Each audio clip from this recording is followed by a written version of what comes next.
Ukraine युद्ध के बीच भारत, रूस और बेलारूस के साथ युद्धाभ्यास में शामिल होना, नाटो और यूरोप की बेचैनी बढ़ रहा है।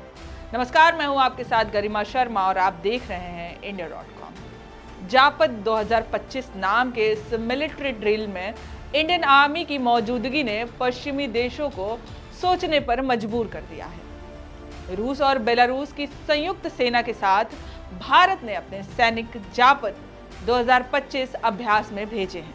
ये फैसला उस समय आया जब यूक्रेन युद्ध को 3 साल हो चुके हैं और नाटो अपने दरवाजे पर हो रही हर हलचल को लेकर सतर्क है। सैन्य विशेषज्ञों का मानना है कि ये ड्रिल यूरोप को मैसेज देने के लिए किया जा रहा है। भारत का इस अभ्यास में शामिल होना रूस के साथ उसके दशकों पुराने रक्षा संबंधों को दिखाता है। आज भी इंडियन आर्मी का एक बड़ा हिस्सा रूसी हथियारों और तकनीक पर निर्भर है। आत्मनिर्भर भारत अभियान इस निर्भरता को कम करने की कोशिश है, लेकिन अभी रूस भारत का सबसे अहम रक्षा पार्टनर बना हुआ है। यूरोपियन यूनियन की विदेश नीति प्रमुख काजा कलास ने भारत पर सीधा इशारा करते हुए कहा कि भारत के साथ साझेदारी सिर्फ व्यापार तक सीमित नहीं है, बल्कि इसमें सैन्य अभ्यासों और रूस से तेल खरीदने जैसे मुद्दे भी शामिल हैं। यानी साफ है कि नाटो और यूरोप को भारत की इस चाल से परेशानी है। अब सोचने वाली बात यह है कि क्या भारत का ये कदम पश्चिमी देशों से दूरी बनाने की शुरुआत है या फिर ये सिर्फ रूस के साथ पुराने रिश्तों की मजबूती।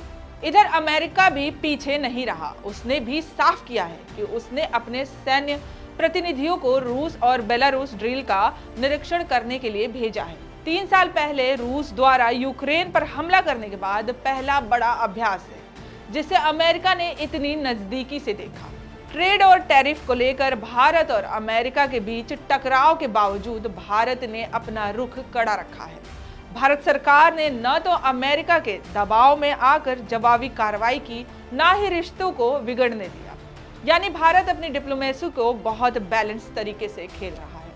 तो सवाल यही है, रूस यूक्रेन युद्ध के बीच भारत का रूस के साथ कदम ताल करना, क्या ये रणनीति पश्चिम को नाराज कर सकती है या फिर भारत की मल्टी अलाइन पॉलिसी की एक और मिसाल है। फिलहाल नाटो में बेचैनी है, रूस खुश है और भारत एक बार फिर अपने संतुलन से पूरी दुनिया का ध्यान खींच रहा है। भारत के इस फैसले को लेकर आपका क्या कहना है, हमें कमेंट में जरूर बताएं। वीडियो अच्छी लगी तो लाइक, शेयर और India.com को सब्सक्राइब करना ना